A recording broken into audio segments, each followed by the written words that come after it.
नमस्कार विद्यार्थी मित्रांनो, आपला जसा उपक्रम आहे ना, जाऊया पाड्यांच्या जगात, या उपक्रमांतर्गत आज आहे 26 तारीख आणि याच्यानंतर या 26 तारखेला आपला कुठला पाडा घेत असतो आपण? 26चा पाडा घेतो, बरोबर आहे.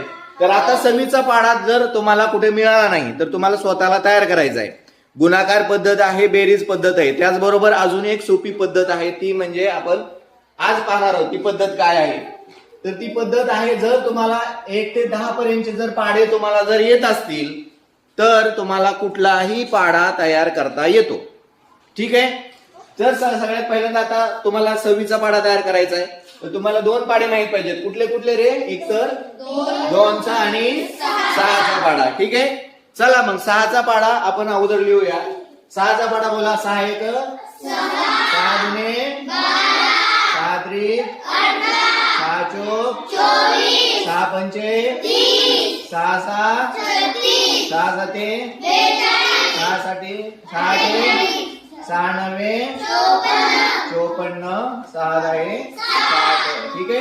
6चा पाडा. आता त्याच्याच शेजारी आपल्याला 2चा पाडा, फक्त हा जो दुसरा अंक आलेला आहे त्या अंकाच्या शेजारी बेरजेमध्ये मांडायचा आहे.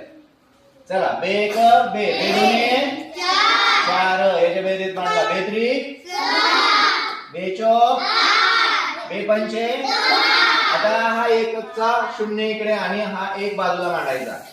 हा बे पंचे 10 बे 6 बे 7 बे 8 बे 9 आणि बे 10 20. ठीक आहे. आता एक शेवटची स्टेप राहिली, ती म्हणजे कुठली रे? आपल्याला या मधले जे आले ना बेरजेचे संख्या अंक, त्यांची आपल्याला काय करायची? आता बेरीज करायची. चला मग पाडा आपला तयार होईल. 26 1 26. इथे कारण बेरीज नाही. 4 आणि किती झालं? 5 आणि हा एकच स्थानचा 2 52, म्हणजे 26 दोन्ही 52. 8 लिहिला आणि 6 आणि 1 किती झाला?